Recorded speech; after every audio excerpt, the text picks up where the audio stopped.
Faith can feel like a mysterious journey. Where am I truly standing? Hello, my name is Emily. I am 28 years old, and this story is about my own walk through faith, a path marked by questions, waiting, and unexpected peace. Growing up in a small town outside of Oxford, I attended church faithfully but often wrestled with doubt and fear beneath the surface. For years, I believed in God but carried worry like a shadow. This story is my honest reflection on how faith isn't just about belief. It's about the layers and seasons it moves through, and how God meets us exactly where we are. It all began one autumn evening when I found myself overwhelmed by life's pressures. Work uncertainties, family troubles, and a creeping sense of loneliness. I remember sitting alone in my modest flat in Whitney, staring out at the rain, feeling a desperate ache inside. That night, I cried out to God with a simple prayer, "Help me, please." It wasn't eloquent or rehearsed, just a raw plea from a heart desperate for hope. This was the very beginning of my journey, the first level of faith, where you simply ask, knowing you can't fix everything yourself. This stage of faith felt like being a child running into a parent's arms after a fall. No need for perfect words, just the instinct to reach out. I wasn't alone in this kind of faith. The Bible tells stories of people whose desperate cries stopped Jesus in his tracks. Like the blind man who shouted through the crowd for mercy, or the woman who, after years of suffering, touched Jesus' cloak and found healing. Their faith was simple, sometimes shaky, but it was enough to make heaven pause. For me, that night was a doorway opening to something new. What led me there was not a sudden miracle but a slow accumulation of small hurts and fears that finally pushed me to admit I needed help. The pressures of daily life, the bills piling up, the quiet ache of uncertainty about my future, became too much to bear alone. I realized that faith wasn't about having all the answers. It was about admitting I didn't. That night's prayer was a seed planted in the soil of my heart, ready to grow if I could only be patient. But asking was just the start. It felt like shouting into the dark, hoping for a sign. Days passed and I found myself wrestling with silence. No instant answers came, no dramatic breakthrough. I learned then that faith is not a magic wand, but a slow unfolding, a growing trust that isn't always loud or clear. This first stage, the faith that asks, is fragile and honest, filled with hope and fear tangled together. It's where anyone begins, and I was no different. But even in that fragile cry, something began to shift deep inside me. In those early days after my desperate cry, I clung tightly to that first flicker of faith, even as the silence stretched on. I lived in a small rented flat in Whitney, where the rain often tapped against the windows like a reminder of the storm brewing inside me. I wasn't the kind of person who had all the answers or a polished prayer life. My faith was raw and unrefined, more a whisper than a shout. But it was real. I would sit quietly after each prayer, waiting, wishing for some sign. Any sign that God was listening. The waiting was the hardest part. What led me deeper into this waiting was the relentless pressure of life. I'd lost my job at the local bookstore just weeks before, and my savings were quickly disappearing. The bills piled up, and I felt like I was sinking in quicksand. Every day felt like a test I was failing. Yet, despite the fear gnawing at me, I found myself returning to those quiet moments after prayer, lingering longer in the stillness instead of rushing away. It was in that silence, strange as it sounds, that I began to feel a faint stirring of peace. I remember one evening clearly. The sky was a dull gray, and the streetlights flickered on as dusk fell over my little town. After praying again for relief, I didn't jump up to check my phone or distract myself with TV. Instead, I stayed seated, eyes closed, breathing slowly, trying to listen beyond the noise of my own worries. And in that stillness, I felt something subtle but undeniable, like a gentle hand on my heart, reminding me I wasn't alone. I didn't understand it fully then, but it was the first sign that faith was beginning to move from just asking for help to trusting in something bigger than my circumstances. This stage, faith that asks, is often misunderstood. It's not a weakness or failure to have it all together. It's a doorway, a beginning, a place where we admit we need help because we can't fix everything ourselves. I was learning that God doesn't despise these shaky prayers. In fact, He honors them. My prayers were far from perfect, filled with doubts and fears, but they were honest. And that honesty mattered more than eloquence. What surprised me most was how easy it was to slip into frustration when answers didn't come quickly. I caught myself comparing my struggles to others who seemed to have it all figured out, wondering why my faith felt so small in comparison. But I learned that faith isn't about who shouts the loudest or prays the longest. It's about the willingness to keep reaching out, even when the response feels quiet or delayed, because every cry, no matter how faint, matters to God. Slowly, I began to change the way I prayed. Instead of just begging for relief, I started asking God to show me what He was doing in the waiting. I read a verse from the Bible each night, not rushing through it, but letting it sink in. I wrote down small things I was grateful for, even on days that felt dark. These simple habits became anchors for my heart, helping my faith grow roots beneath the surface of my pain. Though I hadn't yet experienced a dramatic miracle, something miraculous was happening inside me. My heart was being reshaped, growing stronger in ways I hadn't expected. The faith that trembled but still reached out was enough to catch God's attention. And I learned that He meets us right where we are, not at the place we hope to be, but in the messy, uncertain now.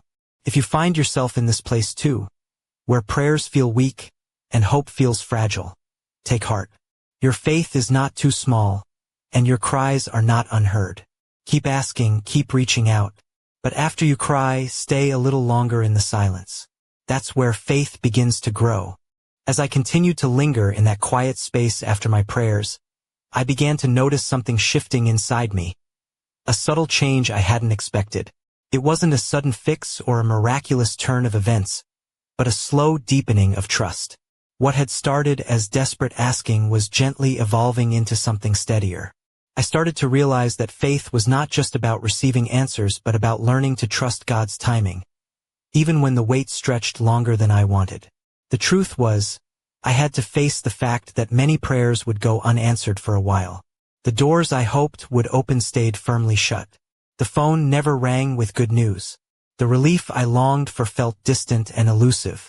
At times, it was almost too much to bear. I found myself wrestling with frustration and doubt, wondering if God had forgotten me. It was tempting to give up, to stop praying altogether, or to try to fix things on my own. But something deep inside kept me holding on. This waiting season was teaching me a hard but valuable lesson. Faith that trusts doesn't demand immediate results. It doesn't measure God by what we see or get. Instead, it learns to rest in the quiet confidence that God is still working, even when it feels like nothing is happening. It's like standing on the shore, watching the tide roll in slowly and steadily, knowing that the ocean's power is real, even if the waves aren't crashing yet. I thought about Abraham from the Bible, how he waited for 25 years for a promise to come true. He didn't have a clear timeline or guarantee, but he held on because he trusted God's character. And then there was Job, who lost everything yet still said, "Though he slay me, yet will I trust him." Their faith wasn't about having all the answers. It was about knowing who God was, even in the silence. During this time, my prayers changed too. They became less about asking for specific things and more about surrendering to God's will. I started to say, "If you don't change my situation, change me." Instead of pleading for relief, I thanked God for what was still good. My family, my health, the small kindnesses around me. This shift wasn't easy. Some days, I still cried out in frustration or felt abandoned. But I kept coming back to that quiet place after prayer, lingering in the stillness, letting trust grow like roots beneath the surface. One night, I remember sitting by the window, watching the rain fall softly over the quiet streets of Whitney. I whispered a simple prayer, "God, I don't understand your timing, but I trust you." And in that moment, even though nothing had changed outside, something inside me settled. A peace I hadn't known before wrapped around my heart like a warm blanket. It wasn't the dramatic miracle I'd hoped for, but it was a quiet miracle nonetheless. Faith that trusts doesn't always shout or demand. Sometimes it simply steadies the soul, like a lighthouse standing firm in the fog.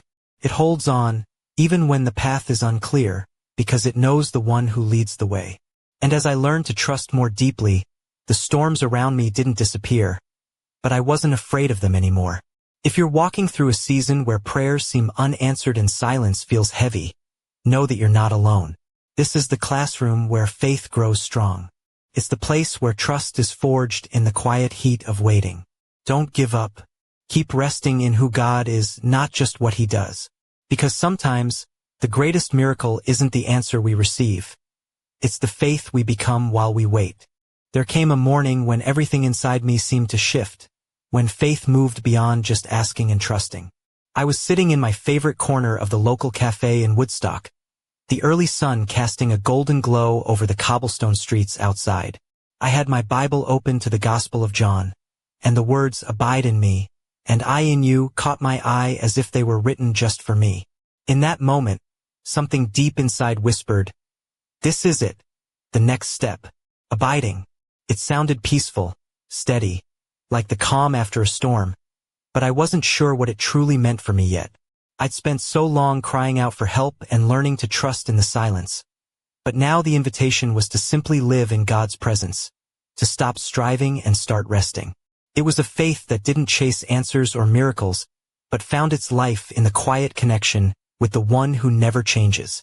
I began to see faith as a branch connected to a vine. The branch doesn't force fruit to grow. It simply remains connected, and life flows naturally. That image stayed with me as I walked home along the leafy paths of Blenheim Park, feeling a new kind of peace settle quietly within. This abiding faith wasn't about performance or trying harder. It was about presence and surrender. That season wasn't without struggle. Inside, I still wrestled with doubts and fears, but they no longer ruled me. I found myself pausing in the middle of ordinary moments, sensing God's nearness in the laughter of friends, the warmth of sunlight on my skin, even in the hush of early morning. Prayer became less about asking and more about simply being, sitting in stillness, listening, and resting. I stopped measuring my faith by what I got and started measuring it by who I was becoming. One evening, I remembered the story of Jesus in the Garden of Gethsemane, how he prayed with anguish yet surrendered completely to God's will. That image gave me courage. Faith that abides doesn't mean never struggling or never questioning. It means choosing to align your will with God's, even when the path is hard. It means trusting deeply enough to rest, even in the waiting. This abiding faith brought a peace that didn't depend on changing circumstances. I could face loss or disappointment without feeling shattered because I was anchored in something unshakable. It was like having an inner refuge, a place of safety no matter what storms raged outside. I began to forgive more freely, to love more generously, and to live with a sense of joy that surprised even me. People started noticing the change. Friends told me I seemed calmer, more grounded, as if I carried a quiet strength wherever I went. I didn't have flashy answers or dramatic miracles to show them, just a steady presence that spoke louder than words. In that, I realized God was revealing himself not through spectacular signs but through the life I was now living. If you're longing for this kind of faith, know it's not about reaching a finish line but about growing into a rhythm with God's heart. It's about abiding, living moment by moment in his presence, letting his life flow through you. When faith reaches this place, it's no longer about chasing after miracles but becoming one. And yet, even in this peace, I sensed there was more ahead, a deeper journey waiting to unfold. Because abiding doesn't mean the end of challenges or questions. It's the beginning of a new chapter where faith and life intertwine in ways I'm only starting to understand. The vine keeps growing and so must I. Between every stage of faith, there's a test, a season of waiting that no one escapes. After learning to abide in God's presence, I found myself facing this very test. It's strange how waiting can feel like the longest, hardest part of faith's journey.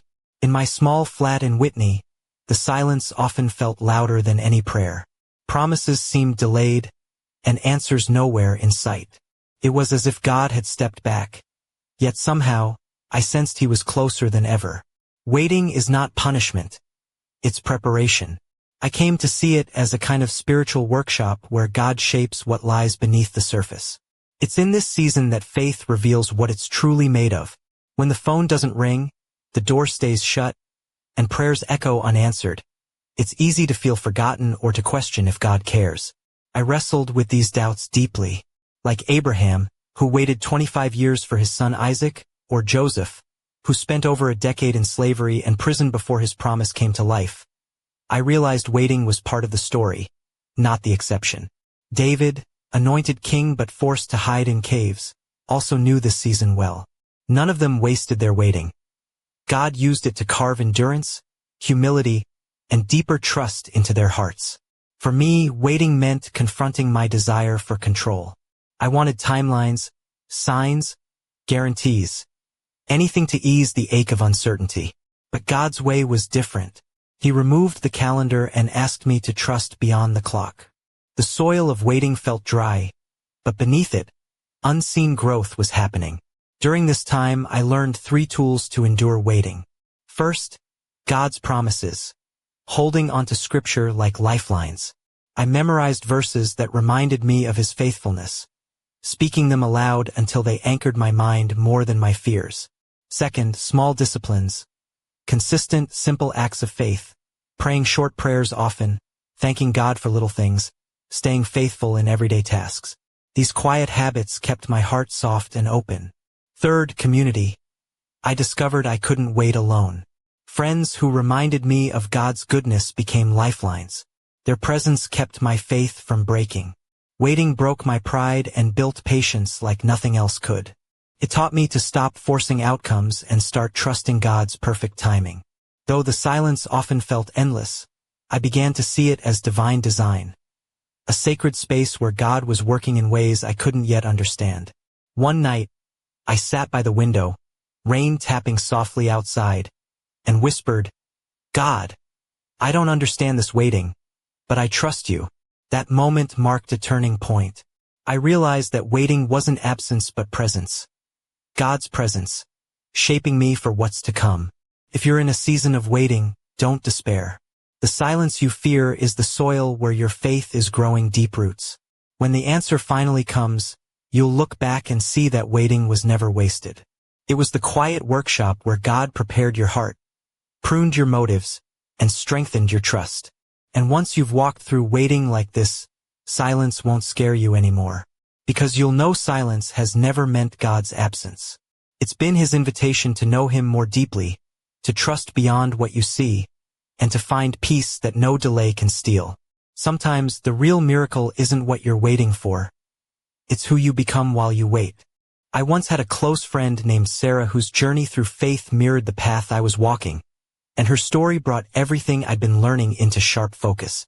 Sarah was full of life and hope, a woman whose laughter filled every room. But one year everything changed.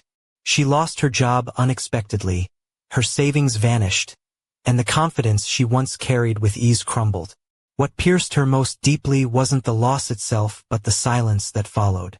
Night after night, she prayed, begged God for direction, yet the quiet stretched on without answer. I remember visiting her small flat in Cheltenham one chilly evening. The air was heavy with unspoken pain as she told me, I feel like I'm shouting into a void. There's no sin, no rebellion, just this aching weight. At first, her faith was like mine had been, the kind that asks with desperation, pleading for rescue. She fasted, prayed hard, and declared promises, but days turned into weeks and weeks into months. Nothing shifted. Then something remarkable happened. Sarah's prayers became quieter. They shifted from demanding solutions to seeking presence. One night, she said to me, I'm done asking God to fix this. I just want Him to be here. It was a simple but powerful turning point. Unbeknownst to her, she was stepping from the faith that asks into the faith that trusts. She stopped chasing explanations and started resting in the character of God she'd once only preached about. Her words stayed with me. If all I have left is you, Lord, that's enough. Despite her circumstances remaining difficult, no new job, no sudden breakthrough, peace began to settle over her like a soft blanket. She started thanking God, not for what was changing, but for what wasn't broken, her faith, her family, her hope. It was a faith transformed by waiting. Then came the next season, the faith that abides. One quiet morning, reading the Gospel of John, Sarah paused at the words, "Abide in me." She realized she'd been chasing answers more than dwelling in Christ. So she changed her mornings. Instead of listing requests, she simply sat in silence with her Bible open. Sometimes she read one verse and closed her eyes. Other times she said nothing at all. Slowly, the anxiety that once ruled her faded, and her soul began to breathe again. Months later, a job offer appeared unexpectedly. Her name had come up in a meeting out of nowhere. But by then, Sarah wasn't desperate for the job. She was already content. When she shared the news, she smiled and said something I'll never forget. "The job isn't the miracle. The miracle already happened inside me." Sarah's story showed me the power of transformation. Faith isn't about quick fixes or instant answers. It's about becoming someone who carries peace into every room, someone who lives from relationship rather than results. The silence that once broke her had become the soil where her soul learned to rest. Maybe your story feels like Sarah's. Maybe you've prayed and waited so long hope feels thin. But take heart. Faith is still growing beneath the surface.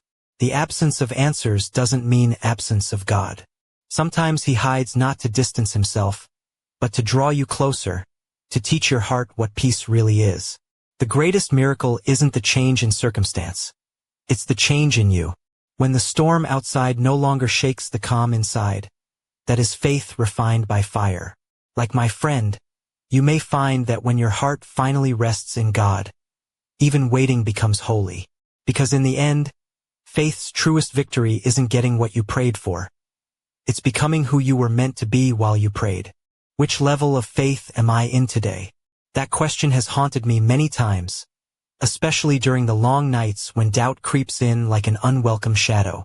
Every believer walks a journey that stretches and transforms, moving through stages I've come to know all too well. It begins with the faith that asks, when our hearts cry out in pain or desperation, reaching for help like a child calling to their parent. Then it matures into the faith that trusts, where we keep believing even as silence lingers and answers delay. And finally, it blossoms into the faith that abides, a place where we no longer chase after signs but live deeply in the presence of the one who is the answer itself. These stages aren't hurdles to rush through or tests to pass quickly. They are seasons to walk with grace, each unfolding in God's perfect timing. I've learned that God doesn't compare my faith to anyone else's. He's not keeping score of how strong I look or how much I achieve. What He desires is movement. A heart that keeps growing, keeps leaning, keeps drawing nearer. The smallest seed of faith that reaches upward is more beautiful to Him than a mountain of pride refusing to grow. Maybe you're in the season of asking right now. Maybe you're crying out with every ounce of strength you have, desperate for relief or a sign. Don't be ashamed of that need. After you pray, linger a little longer. Listen for the whisper behind the silence. Sometimes God meets us not in the thunder but in the stillness that follows. If you're in the season of waiting, hold on tight to His promises. Stay faithful in the little things. Remember that silence is the soil where trust takes root. It's where faith grows deep and steady, even when the road feels endless. The waiting may be hard, but it's never wasted. God is at work beneath the surface, shaping you in ways you can't yet see. And if you've reached that peaceful place of abiding, let your life become a living testimony. Don't chase after miracles or signs. Instead, live in such a way that your very presence reveals the love and peace of God. Faith is not proven by how quickly answers come but by how deeply peace remains when they don't. The storms may rage, but a heart that abides in Christ will not be moved. So, which level of faith are you in today? Wherever you find yourself, don't stop there. God is always calling you deeper, not to test your strength, but to draw you closer to His heart. Because in the end, faith is not just believing that God exists. It's living so closely with Him that His peace becomes your own. And sometimes, that peace itself is the greatest miracle. The journey through faith is far from simple, and sometimes I wonder what lies just beyond the horizon of what I've already experienced. As I sit here now, reflecting on all I've walked through, from desperate cries to quiet trusting, from waiting patiently to abiding peacefully. I can't help but feel a stirring inside me, like there's more to discover, more growth ahead. It's almost as if faith itself is inviting me to step into a deeper, more mysterious place, one where the ordinary meets the divine in ways I haven't yet imagined. I think about those first trembling prayers, the nights spent wrestling with silence, and the slow unfolding of peace that followed. Each step was a lesson, a refining fire that shaped me bit by bit. Yet, this sense of a next chapter whispers to me, a promise that faith doesn't just end with abiding but continues to expand, reaching into new depths of relationship and understanding. What if the greatest miracles are not just in answered prayers or moments of breakthrough but in the ongoing transformation of the heart? What if the quiet daily choices to trust, to forgive, to love, to remain still in the storm are the true victories? These questions linger, challenging me to stay awake, to keep seeking, even when the path feels uncertain. And what about you? Have you felt this pull towards something more, even when everything around you seems unchanged? Have you sensed that faith is inviting you to lean in, to surrender deeper, to find a peace that defies explanation? It's a journey without shortcuts, without easy answers, but with the promise that every step brings you closer to a heart that knows God intimately. So, as I close this chapter today, I find myself standing on the edge of that unknown place, curious and hopeful. There's a mystery ahead, one I can't fully see but want to embrace with open hands and an open heart. Because faith, I've learned, is not a destination but a lifelong dance. A rhythm of asking, trusting, abiding, waiting, and then asking again. And just when I think I understand where this path leads, God surprises me with a new invitation, a fresh whisper in the silence, calling me deeper still. What that next step looks like, I don't know yet, but I'm ready to follow, knowing that the journey itself is the miracle. Where will your faith take you next? I never expected faith to feel like this. A journey that stretches beyond what I ever imagined, filled with twists that catch me off guard. Just when I thought I understood where I stood, life threw a curveball that shattered my sense of certainty. It was a chilly spring morning in the quiet village of Cirencesta when everything changed. I had grown comfortable in the rhythm of abiding, feeling settled in God's presence. But then, out of nowhere, a phone call arrived that would upend everything. It was my younger brother, James. His voice trembled as he told me he'd been diagnosed with a serious illness. The words hit me like a storm, ripping through the calm I'd worked so hard to find. Suddenly, the peaceful faith I thought I'd built felt fragile and exposed. I sat on the worn wooden bench outside the local church, the spring breeze brushing past me. But inside, I was anything but calm. I realized that faith isn't a steady climb but more like a roller coaster. Moments of peace followed by sudden plunges into fear and doubt. This was a new kind of test, one I hadn't anticipated. How do you abide when the ground beneath you shakes? How do you trust when the future looks uncertain? In the days that followed, I wrestled with my prayers. Sometimes, I cried out with raw desperation, asking for healing, for miracles, for relief. Other times, I sat in silence, trying to hold on to the quiet trust I'd found before. But this was different. This was a faith stretched to its limits, pushed into unknown territory. Yet, even in the whirlwind of emotions, I caught glimpses of something deeper. Moments when, despite the fear, I could still whisper, God, I trust you. I saw how faith isn't about having perfect answers or unshakable strength all the time. It's about choosing to lean in, to keep holding on, even when the path is dark. And here's the unexpected truth. Sometimes, faith grows most powerfully in the midst of brokenness. It's in those raw, vulnerable places that God meets us face to face. My brother's illness didn't erase faith.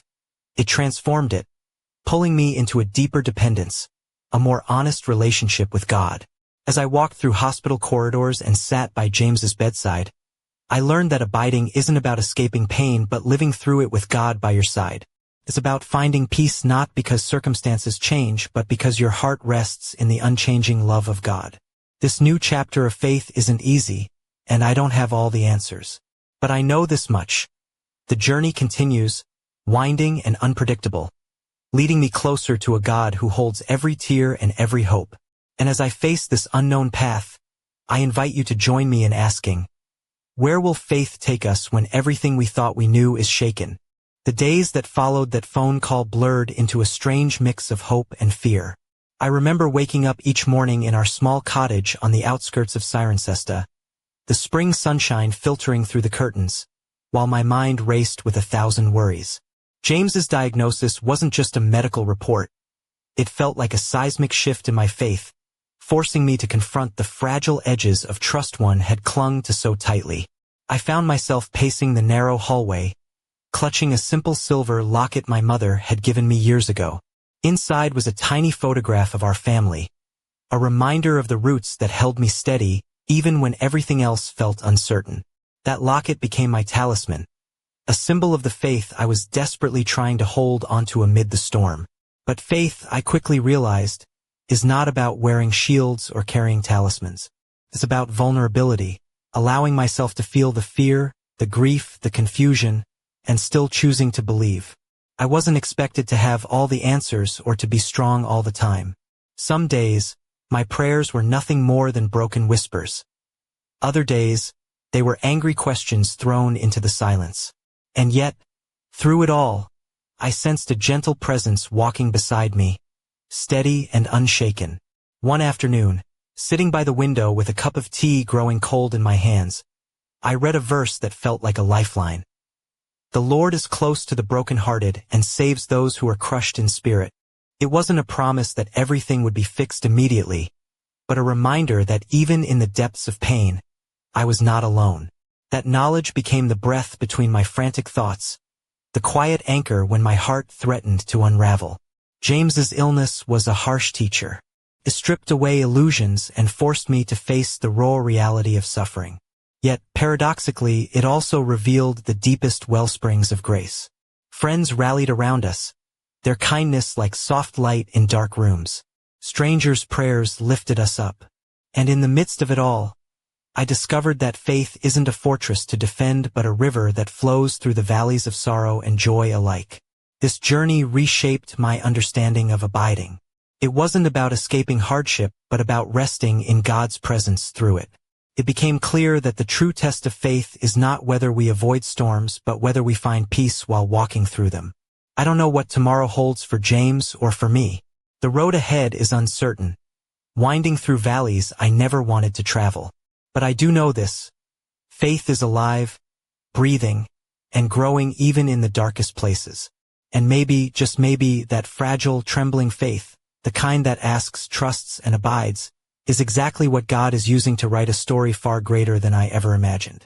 So here I stand, not with all the answers, but with a heart wide open, ready to keep walking, keep trusting, and keep abiding. And I wonder, how will your faith grow when the unexpected shakes your world?